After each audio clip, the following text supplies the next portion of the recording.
Hi guys, it's Emily Swank here with another one of our featured provider interviews. I love doing these because I think it's fun for you to get a little snapshot, a little behind the scenes of some of our providers and let you see a little bit about their passion and why they do what they do. Today we have Cathy Lauderbaugh here from Creative Strategies. Hi Cathy. Hi, thank you for having me. Yes, thank you so much for being here. I'm excited to do this. You're my first interview that does equine assisted therapy, so I'm excited to hear a little bit about this. I think it's something that parents always want, and it's not as easy of a therapy to get a hold of, so I think it's really interesting to get to learn a little bit more about it. I'm going to just jump right in and have you tell us a little bit about who you are, what you do, the therapies you offer, and kind of the age range you work with. Great. So my name is Cathy Lauderbaugh, and I am a speech language pathologist, and I am the owner of Creative Strategies Therapy in Boulder, Colorado. I do speech therapy and feeding therapy for children birth through about preschool age. So I specialize in early intervention, birth to 3, and the preschool years, which means I do a lot of family coaching. And then I also put children on horses for speech therapy and use hippotherapy in my speech therapy sessions. And for those sessions, I can see children age 24 months, so just 2 years, through the teenage years. So the age range changes depending on what type of service I'm offering. And I also do social skills groups in an equine assisted setting. And all of that is located in Boulder or very near to Boulder in nearby towns. Okay, and so called it equine assisted, and then you said hippotherapy. Is there a difference between the two that we need to know about? Yes, I think that's a great question. Thank you. So hippotherapy specifically refers to the movement of the horse. It just means equine movement, and it is a treatment strategy. And so I can do speech therapy with the use of hippotherapy, just like I could do speech therapy with the use of a puzzle. I can also do speech therapy in an equine assisted environment, which means the child might not get on the horse, but we might use the horses to facilitate communication related goals. And that's what I do with my social skills groups, where it's actually run a bit like a camp. And we don't put the children on the horse, so we're not using hippotherapy, but we do use the interactions with the horses and talking about the horses. And then, so you can be a mental health therapist who uses equine assisted environments, but usually a mental health therapist might not use hippotherapy. Hippotherapy is generally used by an occupational therapist, a physical therapist, or a speech language pathologist. Okay, that's really interesting. Thank you for clearing that up. I didn't really realize there was a ton of difference there, so that is very helpful. Thank you. So then why would these services that you offer, why are they so helpful for autistic children? So children who have autism frequently have sensory processing challenges that impact their ability to communicate and to learn. And so the movement of the horse is incredibly regulating. And so when I put a child on a horse, the movement of the horse directly affects their pelvic floor as if their pelvis were walking. And so that pelvic floor is the bottom of your entire core, and the top is your diaphragm. And so in that way, you can directly affect breath support. I can also change the movement of the horse to change rate of speech in the child, or to modify it so I can get certain words included for language processing activities. I can also stop and start the horse and get initiation of speech goals. And then horses are very social creatures.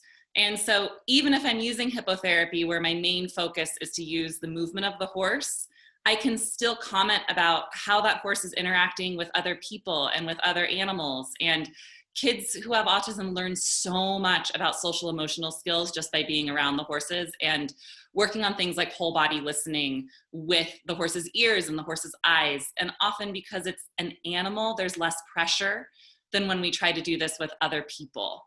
And then finally, back to the hippotherapy piece, where I put the child on the horse, I can change their postural alignment, and that greatly affects attention, which can impact language processing. If your postural alignment is not correct, your visual field might be down low, and if you're looking down low and you're slumped or you're disorganized, you're going to have a very difficult time learning. Versus when you're lined up and ready to learn, that can impact your attention and language processing. Okay, I didn't know that. That's really cool to know. Awesome. So parents who are new to this, who have just gotten a diagnosis, are looking for therapy and are not quite sure what this all is going to look like and sort of the evaluation process. Can you kind of walk them through what to expect? Yes. So sometimes if you're interested in doing an evaluation for hippotherapy or in an equine assisted environment, sometimes we might do the evaluation with the horse first. Other times we actually might meet in an office setting and make sure that they're really a good fit for the use of hippotherapy.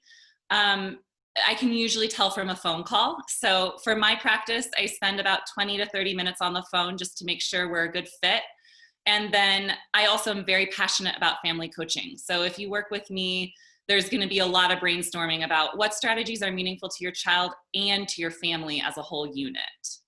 That's good. That's good to hear. I like it when the whole family's incorporated and the parents get in on the therapy. That's awesome. So what is your inspiration behind what you do? What got you into this? So I grew up riding horses. I've never had my own, but horses have been a part of my life since I was very, very small. And I think they've had a big impact on my life. And when I graduated college, I knew that I wanted to do something with teaching and learning and with movement. I was beginning to figure out how much movement really wires the brain, how much movement wires my brain for learning. And so then after I graduated from grad school as a speech language pathologist, I realized I really needed to teach and work with children in a way that moved them, that got them moving so that they could learn through movement. And even when I'm not putting children on horses, they move in my sessions. You know, we do a lot of different movement related activities. And certainly when I put them on the horses, it's such an easy, profound way to get them moving and to get their entire body involved in the learning process. And when we move, we're more motivated. And I think what really inspires me is getting kids to choose to learn. What is their internal motivation and how do they choose how to learn and be excited about learning? Ah, that's awesome. So what would you say is the most challenging thing about what you do and then the most rewarding? So the most challenging is definitely scheduling. Especially with the horse piece, we have volunteers to keep everybody safe. Somebody leads the horse, somebody's next to the horse. Even if I'm not putting the child on the horse, I often still need a volunteer. And we use volunteers to keep the program as affordable as possible. And so there's coordinating the volunteer's schedule. You have to coordinate the horse's schedule, my schedule, the family's schedule, the school district's schedule. So that is often an ongoing daily back and forth. And it's all worth it when they say their first words or when the parents take the strategies home and it's meaningful to the child and to the family and everybody recognizes what's going on. So it's all worth it always. Right. It always comes out worth it on the end. Yeah. So then my last question would just be, what is something that you would like parents who are considering working with you, what's something you'd like them to know? I think I love the variety of my work. I love the variety of people I get to know and meet and form relationships with. I love the unexpected connections between all of the different things that I do.